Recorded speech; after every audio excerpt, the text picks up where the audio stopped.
जयपुर से खबर है, यमुना जल समझौते से जुड़ी इस वक्त की सबसे बड़ी खबर। मुख्यमंत्री भजनलाल शर्मा के प्रयास आखिरकार रंग लाए हैं। जल संसाधन सूत्रों की माने तो हरियाणा ने किया है टास्क फोर्स का गठन।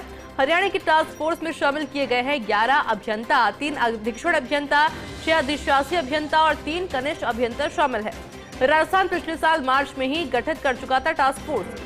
यमुना जल समझौते के तहत राजस्थान हरियाणा के अधिकारी जल्द ही संयुक्त निरीक्षण करेंगे और निरीक्षण के बाद में डीपीआर तैयार की जाएगी।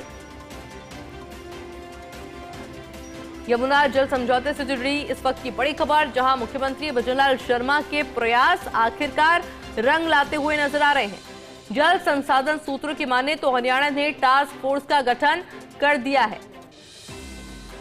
मेरे साथ सहयोगी विनोद सिंह चौहान जुड़ चुके हैं। विनोद जी, क्या कुछ जानकारी और? आयुषी जी, देखिए इस वक्त की सबसे बड़ी खबर है जिसको लेकर के राजस्थान इंतजार भी कर रहा था और मुख्यमंत्री भजनलाल शर्मा के जो प्रयास हैं वो रंग लाए हैं। हरियाणा में टास्क फोर्स का गठन हो गया है। अब राजस्थान और हरियाणा संयुक्त रूप से संयुक्त डीपीआर तैयार करने के लिए मौका मुआयने भी करेंगे। इसी बात का इंतजार था कि हरियाणा कब टास्क फोर्स गठित करता है, क्योंकि मुख्यमंत्री खुद 2 बार दिल्ली गए, केंद्रीय गृह मंत्री से उन्होंने बातचीत करी और कई बार दिल्ली में बैठक हुई। और अब तक की सबसे बड़ी खबर यही है कि हरियाणा ने टास्क फोर्स का गठन कर दिया है।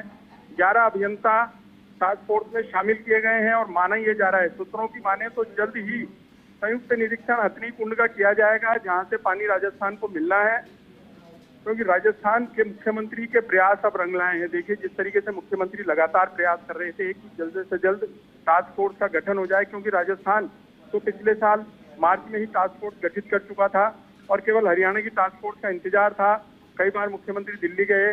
मैं फिर से बताना चाहूंगा कि सूत्रों के अनुसार टास्क फोर्स में 11 अभियंता शामिल किए गए हैं, 3 अधीक्षण अभियंता, 6 अधिशासी अभियंता और 3 कनिष्ठ अभियंताओं को शामिल किया गया है। और राजस्थान की टास्क फोर्स में भी करीब 8 अभियंता शामिल हैं। अब एक रास्ता निकला है। टास्क फोर्स गठन होने के बाद अब माना जा सकता है कि तेजी से काम शुरू होगा, क्योंकि राजस्थान की टीम पिछले साल ही हरियाणा के कई चक्कर लगा चुकी है। राजस्थान में कहां किस तरीके से पानी आना है, शेखावाटी में कहां रिजर्वायर बनाए जाने हैं और कहां से पानी आएगा, इसकी लाइनिंग कैसे रहेगी, क्या लाइन ऑफ एक्शन रहेगा, इन तमाम चीजों को लेकर के राजस्थान के अधिकारी मौका मुआयना भी कर चुके हैं। अब जब टास्क फोर्स का गठन हो गया है तो हरियाणा और राजस्थान संयुक्त रूप से निरीक्षण करेंगे और वो स्थान चिन्हित करेंगे कि जहां से पानी लाना है। हरियाणा में कहाँ रिजर्वायर बनाया जाएगा, कहाँ से पानी लिफ्ट किया जाएगा, किस तरीके से राजस्थान में पानी आएगा। 265 किलोमीटर तक जो लाइन डाली जाएगी, जो चूरू तक के हाथियाबाद तक आएगी और वहाँ सबसे बड़ा रिजर्वायर बनाया जाएगा। तमाम चीजों को लेकर के अब मंथन चिंतन शुरू होगा, काम तेजी से शुरू होगा और मौके पर काम दिखाई देगा, क्योंकि मुख्यमंत्री भजनलाल शर्मा के प्रयास अब रंग लाए हैं और टास्क फोर्स के गठन के साथ माना जा सकता है कि 1994 में जो समझौता हुआ था वो अब मूर्त रूप लेता दिखाई देगा और जल्द ही काम शुरू होने के बाद शेखावाटी के तीनों जिलों को पानी मिल पाएगा।